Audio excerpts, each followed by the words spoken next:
Ngayong Pasko, may regalo ang Arena Plus para sa iyo.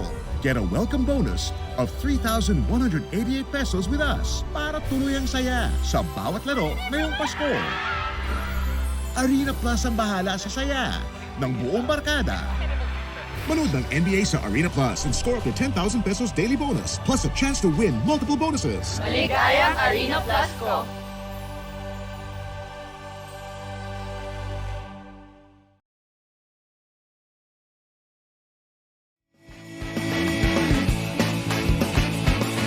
Ito ang number 106.7 Energy FM. Sa bahay, opisina, kotse, taxi at jeep. What? Tricycle, FX, basta masigip. O kaya? Palengke, internet, plaza, karinderya. Energy FM, nagbibigay saya.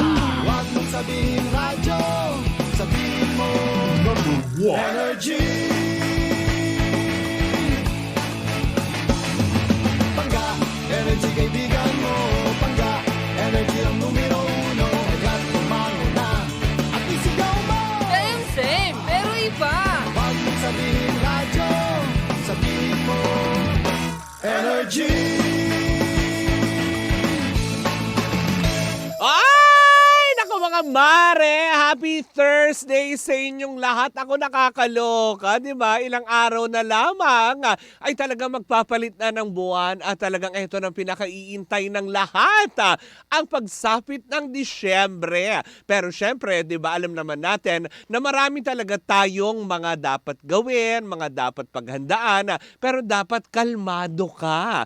Parang itong sasabihin ko sa'yo para matulungan kang kumalma, nako, inumin mo itong MX3 Tea with Pandan. Ano nga ba ito? Well, alam naman natin ang MX3 Tea ay gawa sa dahon ng mangustina, hinaluan ng pandan para mas refreshing sa ating panlasa. Alam mo ba na ang bawat isang sachet ng MX3 Tea ay good for 1 liter of water. Pwede mo itong ma-enjoy either hot or cold at pwede mo rin haluan ng lemon or honey for added flavor para mas ma-enjoy ng buong pamilya. Tandaan mo, 1 litro yung pwede kang pakalmahin. Nakakaloka, di ba? At hindi lang din yan, hindi lang pampakalma. Makakatulong din ito para ma-detoxify ang ating katawan o malinis ang ating katawan sa mga kinakain nating mga mamamantika, na mga kung ano man, lalo pat ngayon Kapaskuhan. Sasabihin naman ng iba ay parang, ay, cheat day ko naman. Ay, I deserve this. Mga ganyan. So parang hindi ka mag-guilty, di ba? Lagi kang magbaon ng MX3 Tea with Pandan. O, di ba? Kaya nga naman kung meron ka pang katanungan, pwede mo bisitahin ang kanilang website sa mx3ph.com o di naman kayo tumawag sa kanilang hotline sa 0918-8888-693. Cheers, miss! Gabaklita! With Tita Cora and Kapitana Sisa.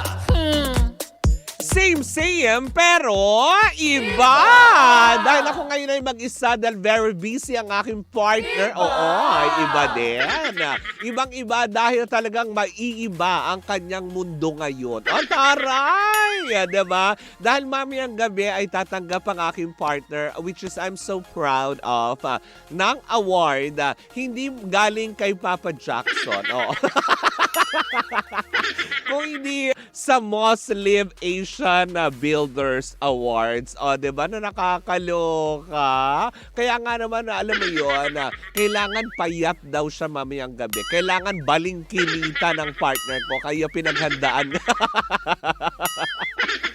Ay, naku, nakakalo. Congratulations, Marce, ha, sa iyong achievement, diba, na nakakaloka. Nation Builders and Most Live Awards yan. Mamaya mangyayari at magaganap yan sa Okada mamayang gabi yan. Kaya magkita-kita tayo dyan ng bongga. Kung may time lang din naman kayo, diba? Para matunghayan. Dahil, syempre, ang Energy FM din po ay tatanggap din po ng awards. Of course, si Gandang Kara, si Papa Jackson. And of course, ang aking partner na si Tita Cora. Taray!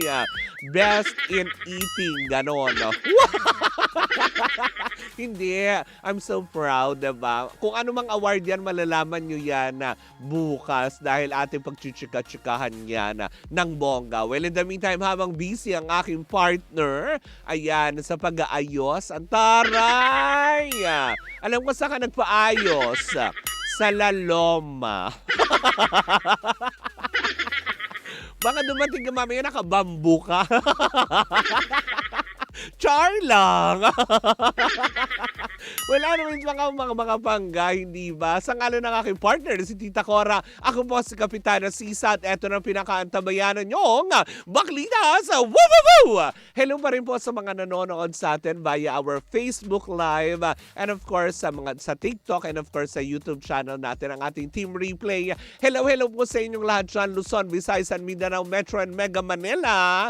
Diba, isang magandang araw po dahil eto na ang pinakaiintay ng lahat, ang Chika sa Arena!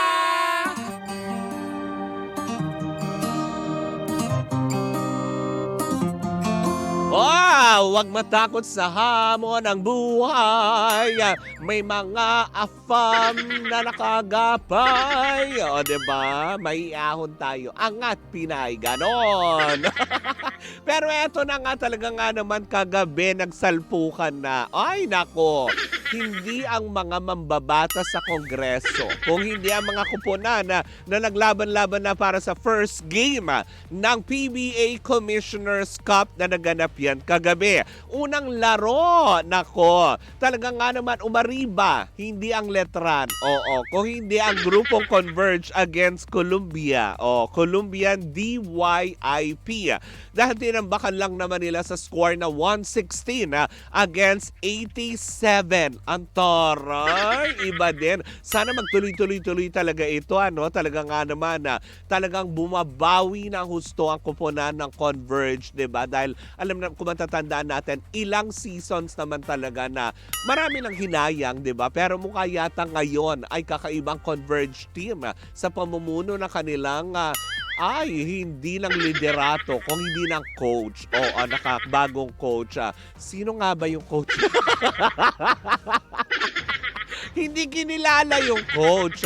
Basta mahusay ang kanilang coach, diba? At syempre sinundan naman din niyang kagabi ng laro ng Hong Kong Eastern at ng tropang hindi TNT, kung hindi Phoenix. Huwag mong iba-ibahin ang tawag sa kanila, baklakan ng taon ng kuponan ng Phoenix, kung saan nga naman tinapos ng Hong Kong Eastern sa score na 102 against 87. Aba, araw ba ng pantambak talaga kagabi? Talaga nga naman. Pero congratulations sa mga naglaban-labang mga koponan, hindi ba? Pero mamayang gabi matutunghayan naman natin ang labanan ng Northport at ng NLEX Warriors yan mamayang 5 p.m.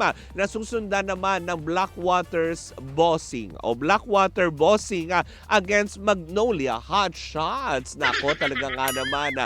Second day pa lamang at second game, mukhang mainit na ang mga bakbakang nagaganap para sa PBA Commissioner's Cup. Kaya nga naman kung ikaw naman din ay talagang laging busy at hindi mo naaabutan ng mga games na, ito tanging paalala ko sa inyo. Pwede mong mapanood ang kanilang mga games na live through Arena Plus. Diba? Kaya nga naman mag-download ka na ng Arena Plus app sa inyong mga cellphone dahil alam niyo bakit?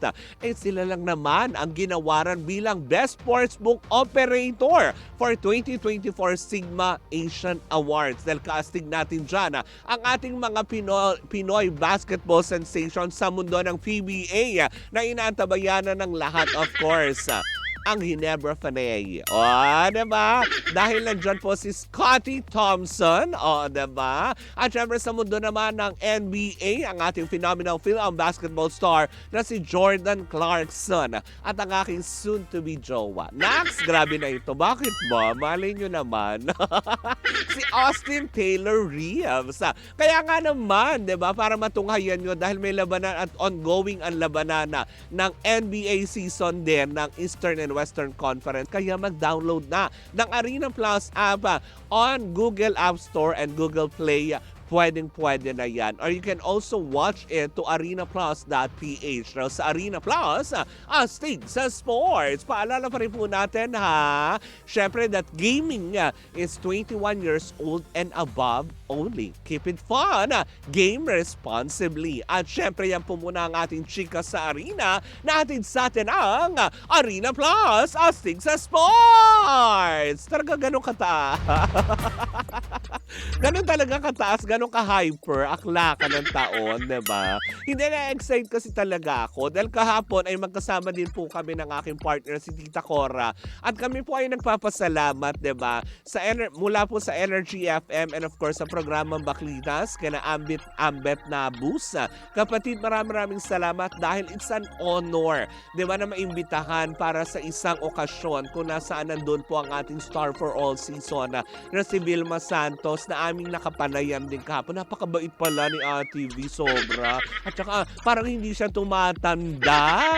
Di ba, na nakakaloka para sa kanyang retrospective.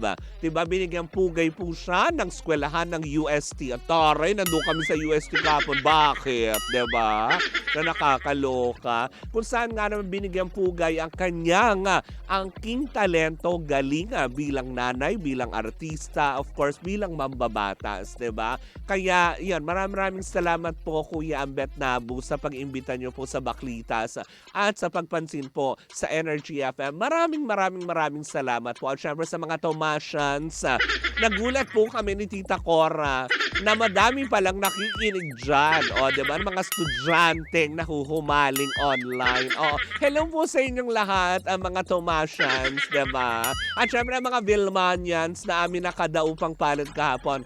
Thank you so much, diba? At syempre mga panggan, ako eto na. Mukha yata nagkatotoo na ang bali-balita, diba? Dahil kung kamakailan, kung matatandaan nyo po, na ibalita natin dito yung pinaplano ng ilang mga TV networks na magbawas ng mga TV shows, ng mga empleyado. Pero mukha yatang ito nagkatotoo kasi under GMA 7, diba? Naulat din natin ito na, alam mo, first 9 months nila sa taong 2024 ay sinabi nilang down sila ng 10% sa overall na kinikita nila annually. Nakakaloka, diba? Dahil una nga daw dyan na tinegi Boom Boom Bells. Ay, tinegi Boom Boom Bells at iligwak ganern. O, diba? Hindi ang showtime. Diba? Una na nga niligwak pa daw ha. Kasi wala pa naman din nakakapagsabi at wala pa rin opisyal na inilalabas na official statement ang GMA Network, pati na rin yung mga host involved. Pero ating nabalitaan na unang tinegi Boom Boom na ay ang educational show nitong si Drew Arellano na Aha! Diba? Aha! Tinegi Boom Boom Bells na nga daw. Kasi nga naman, syempre, diba, marami ang nalungkot dito sa balitang lumabas na ito. Dahil, syempre, diba, itong educational show nitong si Drew Arellano na mahigit isang dekada na rin, diba, na maraming naaaliw kasi, syempre, kahit papaano, it's an educational show na nakakatulong dun sa mga bata, sa mga manonood, sa kanyang ginagawa. Kaya lang isa daw yata ito sa mga apektado na tatapusin na dahil nga medyo hindi nga pinapasukan ng mga advertisement. Diba? Kumbaga parang it's a loss. Loss and profit lang yan. Diba? Kumbaga parang although okay yung show, marami ang nalungkot na bakit sila ang kailangan. Kaya lang, at the end of the day, business-wise, diba? Kung syempre, sa kada show naman na ginagawa, nagpo-produce yan eh. Kumbaga, naglalaan yan ng mga budgets. Kung wala namang ROI, o kung yung tinatawag na return of investment, kung labas na lang ng labas ng pera at wala namang pumapasok, then better yet tapusin. Pero yun pa lang daw yung usapan na unang naapektuhan nga daw itong programa ni Drew Arellano. So parang sabi ng ilan, paano ang mga host, diba? Syempre may mga crew yan, diba? So ibig sabihin, apektado din sila. Kasi syempre may mga writers yan, may mga researchers, may mga editor, kineme. Diba yung mga ganyan? So ibig sabihin, hindi lang show ang tinitegi Boom Boom, kung hindi pati na rin ang mga empleyado. Ganun ba yun? Nakakasad naman, magpapasko pa man din. Pero nasaga pa rin ang ating chika o ng ating mga chismosang kapitbahay na tatapusin na nga lang daw yung mga na pre-tape shoot na nila na mga shows na ipalalabas at starting 2025, ayun nga daw ang nakakalungkot na balita na isa na ito sa mga programa ng GMA7 na kanilang i-eliminatin. Palalabasin sa bahay ni Kuya. Hoy, hindi yan PBB! Nakakaloka, diba? So parang nakakasad nga naman, no? Kung gano'n. So ibig sabihin, unti-unti na. So ibig sabihin, totoo pala na medyo talagang lugi. Diba? Lalo pat ramdam na ng mga taga-telebisyon ngayon. Most especially, syempre, ang kalaban naman, wala naman dating kalaban ng telebisyon. Alam mo yun, bago pa man umusbong ang digital, diba? So syempre ngayon, umusbong na ang digital, ang costing, diba? Kung yung costing dati ng telebisyon dahil walang digital, okay pa, ariba ng ariba. Pero syempre ngayon may mga digital na, ang dami mo ng platform na pwedeng mag-advertise yung mga advertisers for a lower cost, diba? Kung mapapansin nga natin, diba? Kung manonood tayo dati, nabubuisit tayo sa mga teleserye. Kapag diba nanonood tayo, diba? Ang tagal ng commercial, tapos kakarampot lang yung teleserye, yung maglilinyahan lang o kaya magsasampalan lang sila, tapos commercial ulit. Di ba yung mga ganon? Pero ngayon, ramdam mo na mas mahaba na yung pinanonood mo, di ba, na nakakaloka. Hindi lang din naman sa GMA7 niya, kung hindi sa ABS-CBN din, mas ramdam natin kasi nga naman, hindi na ganun kasiksik yung mga advertisement na pinalalabas sa kada show. Pwera na lang, katulad na lang nung kila Coco Martin, di ba? Kasi diba yung mga talagang ratings talaga ng mga show na talagang inaantabayanan ng mga tao. Pero hindi na rin ganun diba? Kasi mga panahon ng probinsyano, diba? Mabubuisit ka na lang Na parang tipong, mas matagal pa yung commercial kaysa dun sa inacting ni Coco Martin. Diba yung mga ganon diba? Kaya nakakasad, no? Kung totoo man ang balitang ito. Pero sabi nga ng mga chismosa nating kapitbahay, ay aantayin pa rin daw natin ang official statement na manggagaling sa GMA Network at sa mga host na involved dito sa sinabing tinanggalan na ng show. 'Di ba? Dahil nagbabawas na nga, kumbaga cost cutting na sila. Ay, naku, nakakaloka. But anyways, naku mga pangga, sa ating pagbabalik, isang umatigabong tsikahan na naman na dala-dala ng isang bakla. Nakakaloka. Siyempre, mamimigay din tayo ng 500 pesos. Ayaw nyo nun? Ayaw nyo ba? Mula sa Bingo Plus yan. Well, in the meantime, muli po ako sa Kapitana Sisa. Sa ngalan ng aking partner, si Tita Cora, we are still same, pero iba! Tuloy-tuloy pa rin po ang ating tugtugan. Siyempre, dito po lamang yan sa number 106.7 Energy FM. Pangga, wag mong sabihin radyo, sabihin mo Energy!